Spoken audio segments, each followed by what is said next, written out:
तो हाँ जी, देखो जी, आपका नाम कृति है और ये आपकी जन्म कुंडली का चार्ट है।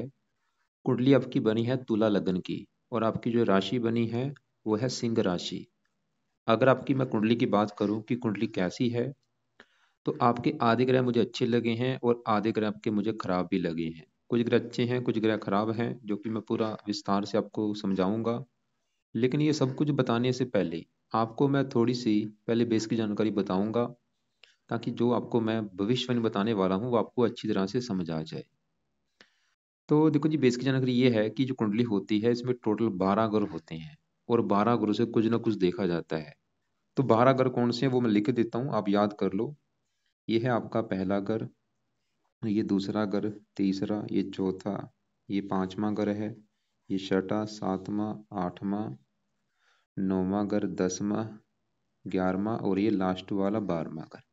ये जो 12 ग्रह हैं, इन 12 ग्रह से कुछ ना कुछ देखा जाता है। जैसे कि ये जो पहला ग्रह है, इस पहले ग्रह से आपका शरीर देखा जाएगा, आपकी हेल्थ, आपका स्वभाव, आपका रंग रूप, आपकी पर्सनैलिटी, सर मस्तक, इस पहले ग्रह से देखेंगे। दूसरा ग्रह आपके है धन जोड़ने का, तीसरा ग्रह छोटे भाई बहन, चौथा ग्रह आपकी है माता मकान वाहन, पांचवा ग्रह बच्चों का है, छठा ग्रह शत्रु रोग कर्जा, सातवां ग्रह आपके पति का ग्रह है, आठवें ग्रह से आपकी उम्र देखी जाएगी, नौवें ग्रह से भाग्य, 10वां ग्रह काम काज का है, 11वां ग्रह है लाभ बड़े भाई बहन और 12वें ग्रह से आपके खर्चे देखे जाएंगे।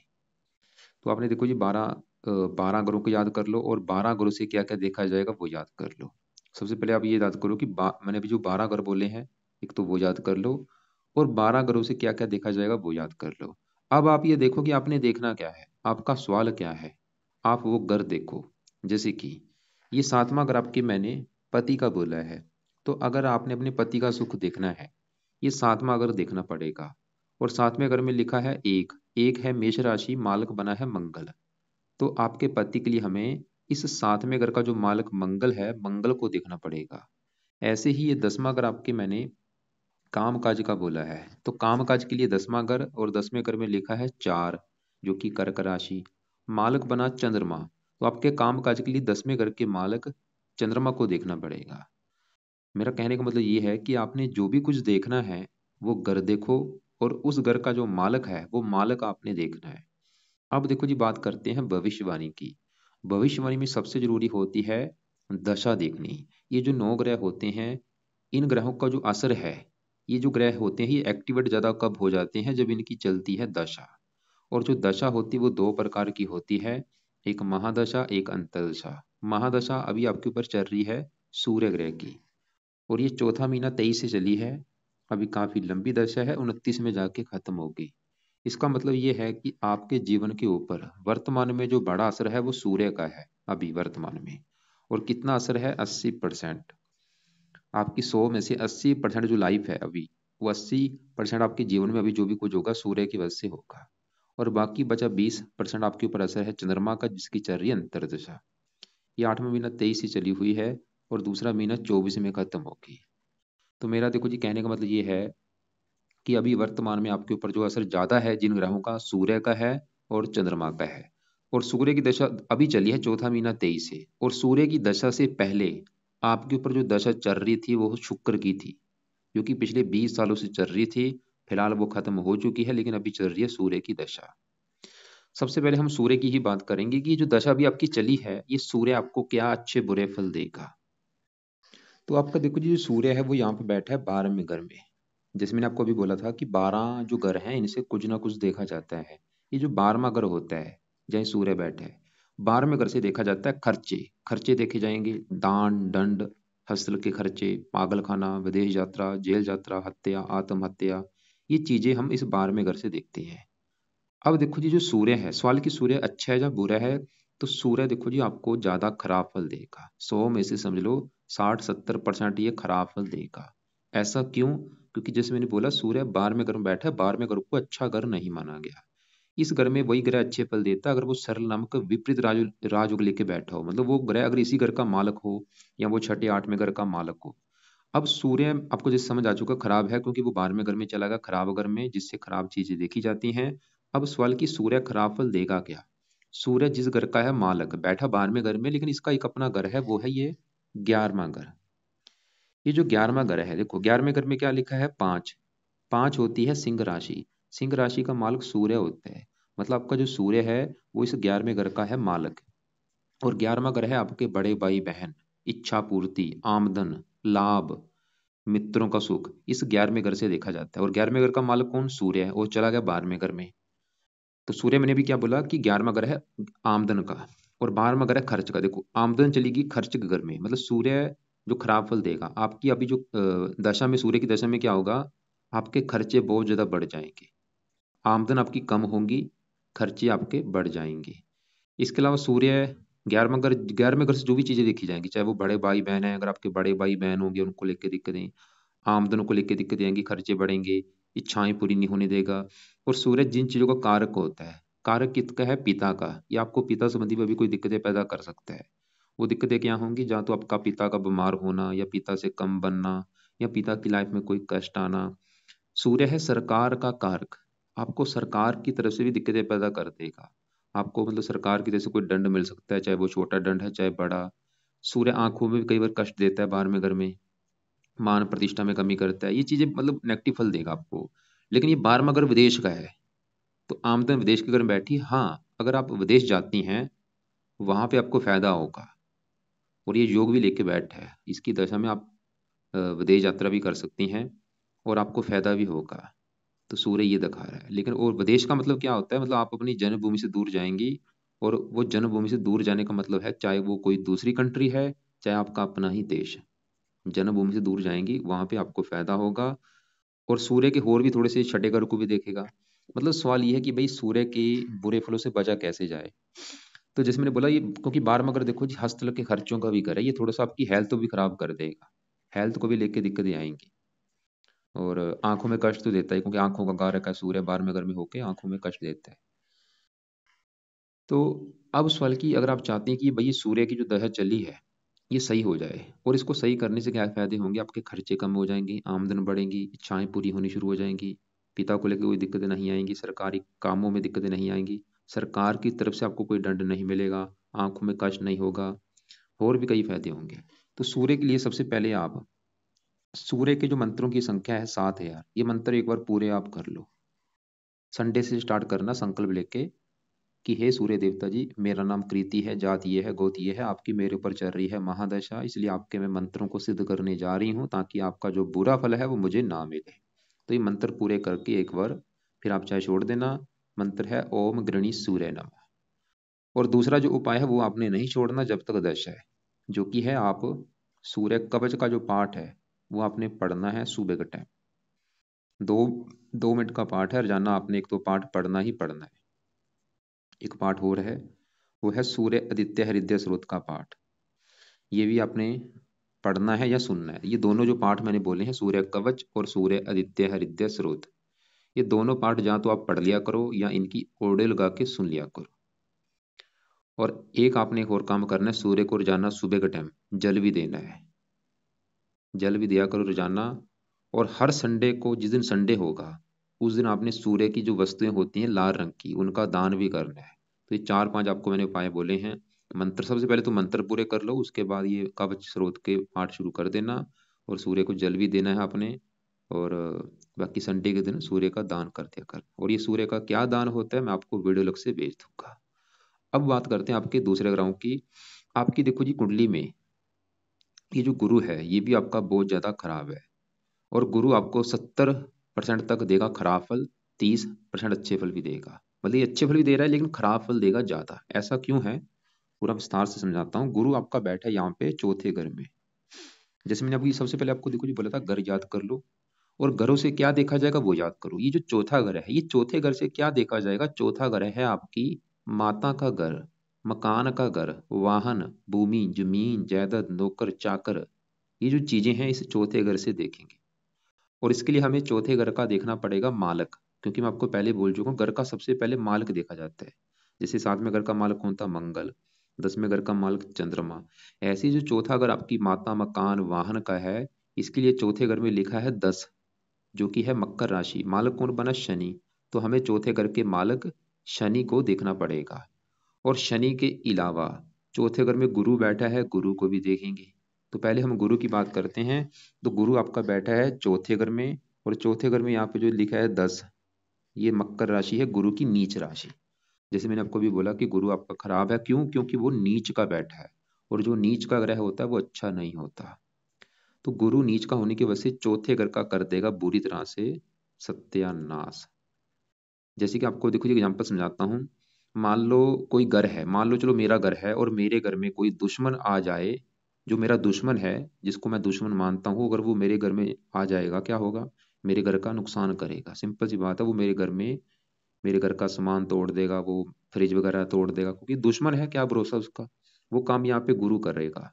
ये जहाँ बैठा है चौथे घर में नीच का, तो चौथे घर की बुरी तरह से कर देगा हानि। और चौथा घर किसका? देखो जी, चौथा घर माता का है, तो गुरु क्या कर देगा? माता को लेके दिक्कत है। अब यहाँ पे माता को लेके दिक्कत का क्या मतलब है? जहाँ तो आपको माता आपकी बीमार होगी, या माता से कम बनेगी, या माता की लाइफ में आएगा कष्ट। चौथा घर है मकान का, आपको मकान संबंधी कोई ना कोई दिक्कतें पैदा होंगी। थोड़ा सा दिमाग आपने भी लगाना है, क्या दिक्कतें होंगी, कुछ भी हो सकती है। मकान संबंधी दिक्कतें का मतलब है जहाँ तो आपके पास हो सकता है अच्छा घर ना हो, या घर हो तो उसको लेकर कोई विवाद हो। चौथा अगर भूमि जमीन जायदाद का, इनको लेकर दिक्कतें आएंगी आपको, जहाँ होंगी नहीं, जहाँ होंगी इनको लेकर कोई विवाद होगा।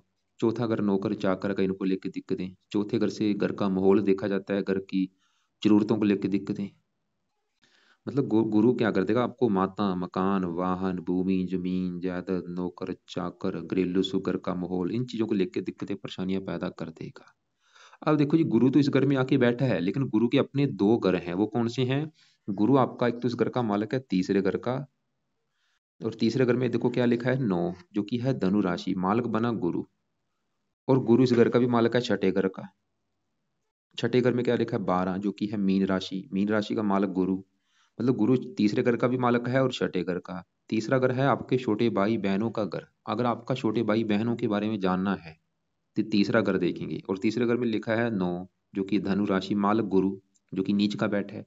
तो गुरु आपको छोटे भाई बहनों को भी लेके दिक्कतें पैदा कर देगा।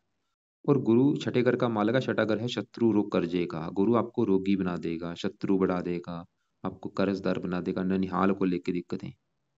तो ये है गुरु के बुरे फल। आप पेन कॉपी लेके लिख के रख लेना कि गुरु के बुरे फल क्या हैं, क्यों बुरे फल दे रहा है। अब सवाल है कि गुरु के अच्छे फल क्या हैं। गुरु की एक 7वीं दृष्टि पड़ेगी यहाँ पे इस घर के ऊपर, 10वें घर के ऊपर। और 10वें घर में लिखा है 4, जो कि कर्क राशि, जो कि है गुरु की उच्च राशि। नीच का बैठा है, लेकिन उच्च राशि को देख रहा है, तो 10वें घर का कर देगा अच्छा, जो कि है 10वां घर, काम काज का घर। काम काज के लिए अच्छा है गुरु। वैसे ही काम काज का सुख अच्छा दे देगा आपको। पिता का भी घर होता है, पिता के लिए अच्छा है, सरकार के लिए अच्छा है, मान प्रतिष्ठा के लिए अच्छा है। 4 चीजों के लिए अच्छा है, काम काज, पिता, सरकार, मान प्रतिष्ठा। वैसे पिता का कारक सूर्य है, वो थोड़ा सा खराब है, वो भी उसकी अभी दशा भी है, तो वो तो दिक्कतें पैदा करेगा ही। तो अब देखो जी, मेन सवाल है कि इस गुरु के बुरे फलों को कम कैसे किया जाए, और जो अच्छे फल हैं उनको बढ़ाया कैसे जाए। और गुरु के जो बुरे फल हैं बिल्कुल आप चाहती हैं कम हो जाएं। इसके पीछे देखो 18 लिख रखा है, वक्री भी है। 18 का मतलब ये पूरा जुबान बैठा है, और वक्री का मतलब है जो आपको बुरे फल अभी मैंने बोले हैं, जो बुरे फल देगा 3 गुना अधिक मात्रा में देगा। तो हमने इसकी सबसे पहले इसकी जो 18 है, इसकी पावर को करना है 0। पावर कम कैसे होगी? इसकी वस्तुओं का दान करके। जितना आप गुरु की वस्तुओं को दान करेंगी, उतना ही इसकी पावर कम होगी। दान कितना कहा गया है शास्त्रों में? वजन के अनुसार। अगर आपका वेट है 50 किलो, तो पीले रंग का जो गुरु का दान है 50 किलो दान करो। लेकिन मैं ये नहीं बोलूंगा आप 50 किलो ही करो, क्योंकि अगर आपका बजट नहीं है, तो आप 10 किलो भी कर सकती हैं। मतलब उसको 10वां हिस्सा भी कर सकती हैं। 10वां हिस्सा कितना बनेगा? जितना भी बनेगा 5-6 किलो। लेकिन मैं आपको बोलूंगा, मेरा जो एडवाइस है, कि आपने जो गुरु का दान करना है, वो आपने करना है लाइफ टाइम। कोशिश करो पीले रंग का दान, चाहे पीले चावल पंछियों को डाल दिए 2 मुट्ठी लेके, या वो आपको मैं वीडियो भेजूंगा। बिल्कुल कम खर्चे वाले दान है, सिंपल दान है, जो कि आपने करने हैं। रोजाना करो। अगर रोजाना टाइम नहीं लगता, हफ्ते में 4-5 दिन जरूर करो, या गुरुवार को जरूर करो। पहला उपाय क्या है गुरु का? कि आपने करना है गुरु का दान पीले रंग का।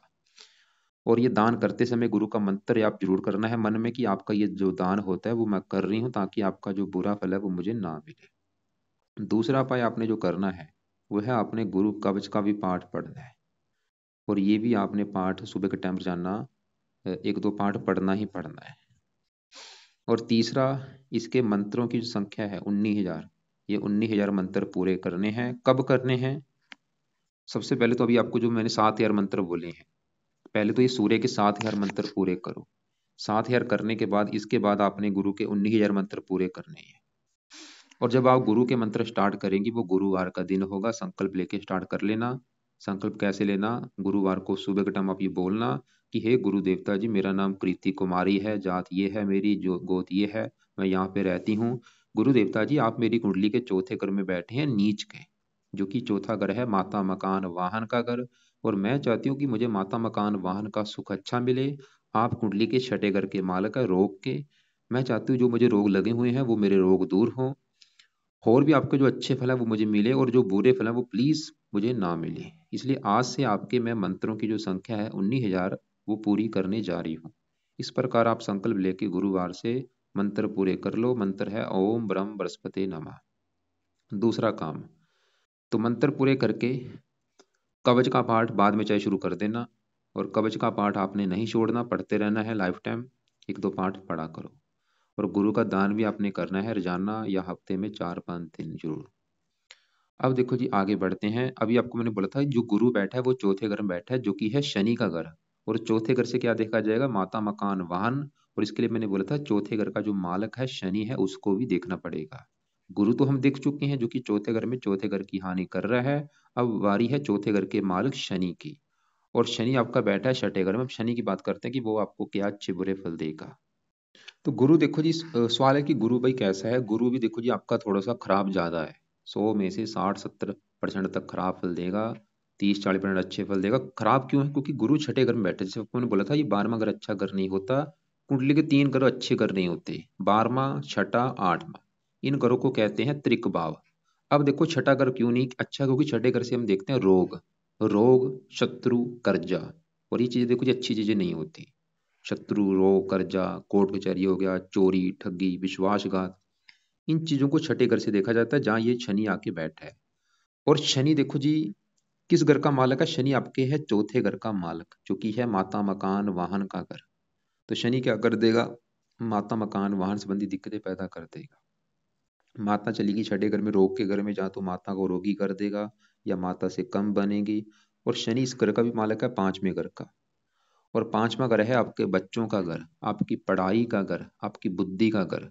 अगर इन 3 चीजों को देखना है, बच्चे, पढ़ाई और बुद्धि, इस 5वां घर देखना पड़ेगा। और 5वें घर में देखो क्या लिखा है? 11, जो कि कुंभ राशि। 5वें घर का मालक कौन है? शनि, जो कि छठे घर में चला गया। तो शनि की वजह से संतानहीन योग भी बना है। आपको शनि ये दिखा रहा है कि संतान संबंधी भी चिंता कोई हो सकती है। वो चिंता का मतलब है जहाँ तो संतान का देरी से होना, या आपका बार बार गर्भपात होना, या संतान का बीमार होना, ऐसी कोई ये दिक्कतें पैदा करेगा आपको शनि।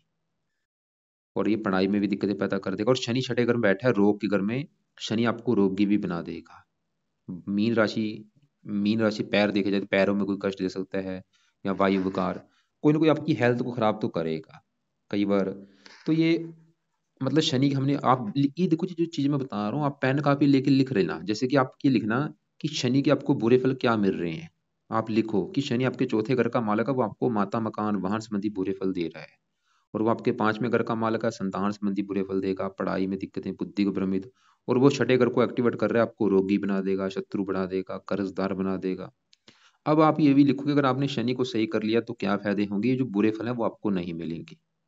आपको माता मकान वाहन के लिए अच्छा होगा, आपको संतान के लिए अच्छा होगा, पढ़ाई के लिए अच्छा, बुद्धि के लिए अच्छा, आप रोगों से बचेंगी।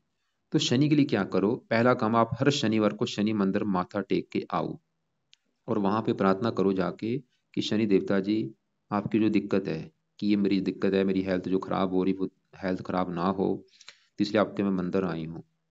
और भी आपके जो बुरे फल है वो प्लीज मुझे ना मिले। तो पहला काम, हर शनिवार को शनि मंदिर जाना ही लिख लो, और वहां पे प्रार्थना करके आओ। और वैसे भी आपकी कुंडली में आपके जो इष्ट देव हैं वो शनि देवता है, ये आप नोट कर लो। आपकी जो दिक्कत है छू मंत्र में दूर हो जाएगी अगर शनि मंदिर आप जाती हैं, रिक्वेस्ट करती हैं। पहला काम तो ये। दूसरा काम, रात के समय, और जानना रात के समय शनि चालीसा का पाठ पढ़ना ही पढ़ना है, ये नोट कर लो। एक पाठ पढ़ना ही पढ़ना है शनि चालीसा का। दो काम अपने करने हैं शनि के। अब यहाँ पे देखो जी, ये जो 5वां घर है, अभी मैंने बोला था 5वां घर जो है संतान का घर, पढ़ाई और बुद्धि। 5वें घर में 11 लिखा मालक शनि, जो कि हम देख चुके हैं वो है खराब। अब पांचवें घर में जो केतु है, केतु भी पांचवें घर में थोड़ा सा पांचवें घर को लेके दिक्कतें पैदा कर देगा। जैसे कि पांचवा घर है संतान का, तो केतु ये दिखा रहा है कि आपको संतान संबंधी कोई चिंता परेशानी हो सकती है, जैसे कि आपका वार वार गर्भपात हो सकता है। केतु ये दिखा रहा है एक दो गर्भपात होगा, या आपकी जो संतान है ऑपरेशन के द्वारा होगी, और आपके कन्या संतान ज्यादा हो सकती है, पहले कन्या होने के योग दिख रहे हैं। तो केतु ये दिखा रहा है, और केतु के भी आपको उपाय करने पड़ेंगे। क्या उपाय हैं? पहला काम, केतु के लिए कुत्तों को रोटी जरूर डाला करो, और केतु कवच का पाठ भी एक पाठ जरूर पढ़ना है। दो काम अपने केतु को करने हैं, लिख लो। पहला कि कुत्तों को रोजाना रोटी डालनी है, और रोटी जब डाल रही हैं केतु का मन में मंत्र जाप करो कि हे केतु देवता जी, आपका दान है कुत्तों को रोटी डालना, तो आपका मैं कर रही हूँ ताकि आपका जो बुरा फल है वो मुझे ना मिले। और दूसरा काम, रात के समय केतु कवच का पाठ पढ़ना है। अभी जो मैं उपाय बता रहा हूँ कुछ उपाय हैं सुबह के टाइम, कुछ रात के समय है। रात को कौन कौन से उपाय आपको अभी मैंने बोले हैं, खाली अभी तो शनि चालीसा का पाठ बोला है रात के समय, उसी के साथ केतु कवच का भी पाठ आप लिख लो कि जब शनि चालीसा का पाठ पढ़ेंगे उसी समय आपने केतु कवच का भी पाठ एक पढ़ना है। अब देखो जी, आपके यहाँ पे मंगल शुक्र की बात करते हैं। मंगल की बात करूं, ये आपका काफी अच्छा है। ये सातवां घर है आपके पति का घर। अगर आपका पति का सुख देखना है सातवां घर देखेंगे, और सातवें घर में लिखा है एक, जो कि है मेष राशि, मालक बना मंगल, तो आपके पति के लिए देखना पड़ेगा मंगल को। और मंगल कहाँ बैठा है? दूसरे घर में। और मंगल देखो जी, जहां दूसरे घर में बैठा है वो दूसरे घर का भी मालक है। मतलब मंगल आपका जो है वो दो घरों का है मालक, सातवें घर का और दूसरे घर का, दो घर है इसके अपने, दूसरा और सातवां। सातवां घर तो है पति का घर, और दूसरा घर होता है धन जोड़ने का घर। और दूसरे घर में आठ लिखा है, आठ है वृश्चिक राशि, मालक बना मंगल। दुनिया का देखो जी, कोई भी इंसान, दुनिया का कोई भी इंसान अगर अपने घर में बैठा होगा, हमेशा वो अपने घर का अच्छा करेगा, वो काम यहाँ पे मंगल करेगा। ये दूसरे घर में बैठा है अपने घर में, दूसरे घर का क्या कर देगा? अच्छा। और दूसरे घर का है धन जोड़ने का, तो मंगल ये दिखा रहा है कि आपको धनी बना देगा। लेकिन कब? मंगल आपके, क्योंकि सातवें घर का मालक है पति के घर का, तो पति चला गया धन के घर में। पति के आने के बाद आपकी लाइफ में धन आना शुरू होगा, या फिर आपका पति काफी धनी होगा, उससे आपको धन मिलेगा। और मंगल ये दिखा रहा है कि पति का सुख अच्छा मिलेगा आपको। तो मंगल के अच्छे फल क्या क्या हैं? पति का सुख अच्छा दिखा रहा है, धनी बना देगा, और खासकर पति के आने के बाद। अब देखो जी, सातवां घर जो पति का है, सातवें घर के ऊपर शुक्र की दृष्टि है, पति के लिए शुक्र को भी देखना पड़ेगा। और सातवें घर के ऊपर है राहु की दृष्टि। अब राहु की अगर मैं बात करूं, ये भी आपका मुझे बिल्कुल खराब लगा है। क्यों? क्योंकि एक तो राहु आपका जहाँ बैठा है 11वें घर में, ये सूर्य का घर है, जो कि राहु सूर्य को शत्रु मानता है। और राहु यहाँ पे चंद्रमा के साथ भी बैठा है, ग्रहण दोष भी है, बुध के साथ बैठा है। तो राहु की तीन दृष्टियां भी, पांचवी दृष्टि पड़ेगी तीसरे घर के ऊपर, यहाँ पे नीच राशि इस घर को देख रहा है, पांचवें घर को देख रहा है, सातवें घर को, मंगल की राशि सातवें घर को खराब कर देगा। तो राहु, अभी मैंने क्या बोला कि वो आपका खराब है, क्योंकि उसकी दृष्टियां भी खराब है। देखो राहु नौवीं दृष्टि से सातवें घर को देखेगा, पति घर को, सातवें घर में मंगल की राशि, तो राहु थोड़ा सा सातवें घर को करेगा खराब। मतलब ये आपके थोड़े से विवाह में देरी कर देगा, और थोड़ा बहुत पति से मनमुटाव भी होगा। और ये पांचवें घर को देख रहा है, ये भी थोड़ी सी संतान संबंधी चिंता पैदा कर देगा। और ये 11वें घर में बैठा है, आमदन को लेकर दिक्कतें, इच्छाएं पूरी नहीं होने देगा। तो राहु के लिए सबसे पहले नंबर पे आपने क्या करना है, इसके पीछे जो 24 है ये पावर है इसकी भी, राहु के भी आपने करना है दान। और राहु का जो दान है वो आपने करना है रोजाना सतनाजे का दान है, जो कि आप चाहे तो रोजाना करो या हफ्ते में 3-4 दिन जरूर करो। ये भी आपने, ये जो गुरु का दान बोला वो अलग करना है, मिक्स मत करना है। गुरु का दान जब करेंगे, गुरु का मंत्र आप करते करते दान करना है, मतलब इसमें फासला होना चाहिए 2-3 घंटे का। राहु का जब दान करेंगे सतनाजा, वो राहु का मंत्र आप करते करते करना है। तो पहला राहु का उपाय है कि राहु का दान।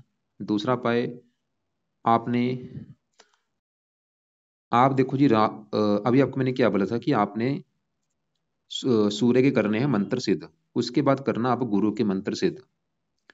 और ऐसे ही आप राहु के मंत्र सिद्ध करो 18,000, और 18,000 करने के बाद आपने केतु के भी मंत्र सिद्ध करने हैं 17,000। और ये कब करने हैं?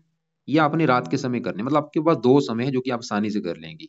सूर्य गुरु केतु वो है सुबह के टाइम, वारी वारी से, मतलब सूर्य सुबह के टाइम ही करने हैं। और राहु केतु के रात के समय करने हैं। मतलब पहले अभी जो शनिवार आएगा, शनिवार से राहु के मंत्र स्टार्ट करो 18,000, 18,000 कंप्लीट करने के बाद फिर आप केतु कर लेना 17,000। और बाकी राहु का जो दान है वो तो करना ही करना है। और यहाँ पे जो चंद्रमा है वो फिर भी अच्छा है, लेकिन वो केतु से है, राहु से है पीड़ित, तो ये ग्रह दोष होता है। अब यहाँ पे शुक्र की बात करते हैं। शुक्र आपका है बहुत ही अच्छा। शुक्र आपका यहाँ पे बैठा है पहले घर में। और ये देखो जी, पहला घर सबसे मेन घर होता है। जैसे कि सातवां घर आपके पति का हो गया, पांचवा बच्चों का, चौथा माता, तीसरा छोटे भाई बहन। ऐसी जो पहला घर है, ये आपका घर है कि आप कैसी होंगी, आपका शरीर कैसा होगा, सेहत कैसी होगी, स्वभाव रंग रूप कैसा होगा, पहला घर देखेंगे। और पहले घर में लिखा है 7, जो कि तुला राशि। और तुला राशि का मालक देखना पड़ेगा शुक्र। और शुक्र कहाँ बैठा है? इसी घर में, जो कि एक बहुत अच्छी बात है। मतलब शुक्र पहले घर का मालक पहले घर में ही बैठा है, एक बहुत बड़ी बात होती है। ये लग्नेश है, लगन, लग्नेश का लगन में बैठना बहुत अच्छा माना गया है। मतलब शुक्र इस पहले घर का कर देगा अच्छा। क्या अच्छा करेगा? आपकी पर्सनैलिटी अच्छी होगी, सेहत अच्छी होगी, स्वभाव अच्छा होगा, रंग रूप अच्छा होगा। और शुक्र है सुंदरता का कारक। आप दिखने में बहुत ज्यादा सुंदर होंगी, आपको आकर्षक बनाएगा। आपको गीत संगीत कला में रुचि होगी, आपको फिल्म इंडस्ट्री से जुड़े कामों में रुचि होगी, और आप इनसे जुड़े कामों से धन भी कमा सकती हैं। और शुक्र आपके इस घर का भी मालक है, 8वें घर का। 8वें घर से देखी जाती है उम्र, उम्र लंबी कर देगा। 7वें घर को देख रहा है, पति के लिए अच्छा है। तो अब देखो जी, हमने क्या क्या देखा। शुक्र देखा वो अच्छा है, मंगल देखा वो अच्छा है, गुरु 10वें घर का अच्छा करेगा, लेकिन मकान वाहन के लिए अच्छा नहीं है। केतु संतान के लिए अच्छा नहीं है। शनि चौथे और 5वें घर को लेकर दिक्कतें पैदा कर देगा। सूर्य 11वें घर को खराब कर रहा है, आमदन कम, खर्चे बढ़ा देगा। राहु भी खराब है। अब जो आपका जो सवाल था उसको मैं कवर करता हूँ। आपने क्या मुझे पूछा था? आपने बोला कि आपको आ रही है पेशाब को लेके दिक्कतें। पेशाब संबंधी आपकी दिक्कत है। आपने जो सवाल मुझे लिख रखा है कि ये दिक्कत क्यों है, क्या कारण है। देखो जी, जो पेशाब का रोग होता है, 9 ग्रहों में पेशाब का रोग किससे देखा जाता है? शुक्र से देखा जाता है। शुक्र इसका है कारक। पेशाब संबंधी जो रोग होते हैं शुक्र से देखे जाते हैं। गुप्त रोग जो जितने भी गुप्त रोग होते हैं शुक्र से जुड़े होते हैं, और उसमें पेशाब भी आता है। तो शुक्र का रोग है गुप्त, पेशाब का जो रोग है वो शुक्र से जुड़ा रोग है। इसके अलावा पेशाब के लिए हमें कुछ दूसरे ग्रहों को भी देखना पड़ता है। जैसे कि राहु से कुछ देखा जाता है, राहु भी हो गया, केतु भी हो गया। मतलब 100 में से 70-80% पेशाब का जो रोग है वो शुक्र से है। थोड़ा बहुत राहु से भी देखा जाता है और केतु से भी। और घर कौन सा होता है? अब देखो, आपको ये नहीं पता कि घर कौन सा है। पेशाब के लिए कौन सा घर देखा जाएगा? तो हमें ये 5वां घर देखना पड़ता है पेशाब के लिए। 5वां भी देखा जाता है बड़े लेवल पे, वैसे 5वें घर को देखते हैं। थोड़ा सा हम छठे घर को भी और 7वें घर को भी देखते हैं। मतलब 100 में से 70% योगदान पेशाब के लिए 5वां घर होता है, और 10-20% कारण छठा और 7वां घर। अब सबसे पहले ग्रहों ग्रहों की बात की जाए तो शुक्र आपका, जैसे मैंने बोला, वो तो पहले घर में बैठा है अपने घर में। फिर आपको ये रोग क्यों हुआ है? उसका देखो जी, एक कारण है कि शुक्र आपका एक बैठा तो अपने घर में है, लेकिन एक नक्षत्र होता है। ये नक्षत्र किस में बैठा है? गुरु के नक्षत्र में बैठा है। और गुरु आपका नीच का बैठा है। इसकी वजह से शुक्र के अच्छे फल आपको पूरी तरह से नहीं मिल पा रहे, क्योंकि जो नक्षत्र में बैठा है वो गुरु के नक्षत्र में बैठा है, जो कि गुरु आपका बैठा है नीच का। और गुरु है छठे घर का मालक। जैसे मैंने बोला, छठे घर से भी चीजें देखी जाती हैं। तो और गुरु और शुक्र जो आपका है वो 8वें घर का भी मालक है। थोड़ा सा 8वें घर की चीजों को भी एक्टिवेट करेगा। जैसे कि 8वां घर आयु का, आयु लंबी कर देगा। 8वां घर गुप्त रोग का, आपको गुप्त रोग भी दे सकता है। और आपकी इसकी पहले दशा भी थी शुक्र की, जब आपको वो रोग था। मतलब पहला कारण आपका जो गुप्त रोग होने का, वो वैसे बड़ा कारण तो शुक्र है। जैसे आपने बोला था कि आप भाई शुक्र के आपने मंत्र सिद्ध किए हैं, लेकिन फायदा तो हुआ नहीं। तो आपने देखो जी, अगर मंत्र सिद्ध कर रखे हैं, आप ऐसे करो, मंत्र अभी मत करो, खाली आप शुक्र कवच का पाठ सुबह के टाइम पढ़ा करो। ये जो पाठ है इसमें लिख रखा है कि शुक्र देवता जी आप मेरे गुप्त अंगों की रक्षा करो, आप इसकी व्याख्या करेंगी। तो खाली ये पाठ आपने पढ़ना है। और ये पाठ आपके ऊपर डिपेंड है, आप 2 पाठ करो, 3 करो, 4 करो, सुबह के टाइम अपने पढ़ना है। छोटा सा पाठ है, 2 मिनट का, ये पाठ आपने पढ़ना ही पढ़ना है। इसके अलावा और भी उपाय हैं शुक्र के लिए। आप शुक्र की जो देवी है माता लक्ष्मी जी, उसकी पूजा उपासना कर सकती हैं। शुक्रवार का आप व्रत रख सकती हैं, कथा करो, आरती करो, ये चीजें आप कर सकती हैं। मंत्र अभी आप चाह रहे नहीं तो अभी देखो, और दूसरा कारण, जैसे मैंने बोला 5वें घर से ये रोग देखा जाता है। और केतु, क्योंकि केतु भी थोड़ा सा कारण है पेशाब का, और वो भी 5वें घर में बैठा है। तो वो भी केतु भी कारण है। तभी आपको मैंने बोला था आप केतु के मंत्र एक बार सिद्ध कर लेना, उसकी वजह से ये रोग भी आपका दूर होगा। और 5वें घर का मालक शनि भी आपका पीड़ित है, क्योंकि 5वें घर से अगर पेशाब का रोग देखा जाएगा, 5वें घर का मालक शनि छठे घर में बैठा है। तो शनि के भी आप अगर उपाय करेंगे, मतलब सभी जो उपाय मैंने बोले हैं ये किसी ना किसी तरह से आपकी हेल्प करेंगे, ये आपका जो पेशाब संबंधी रोग है दूर करने की। क्योंकि राहु का भी मैंने बोला था रोग, ये राहु से भी देखा जाता है। तो राहु की भी आपको मैंने बोला दान करो, मंत्र सिद्ध करो। तो ये चीजें आप फॉलो करो।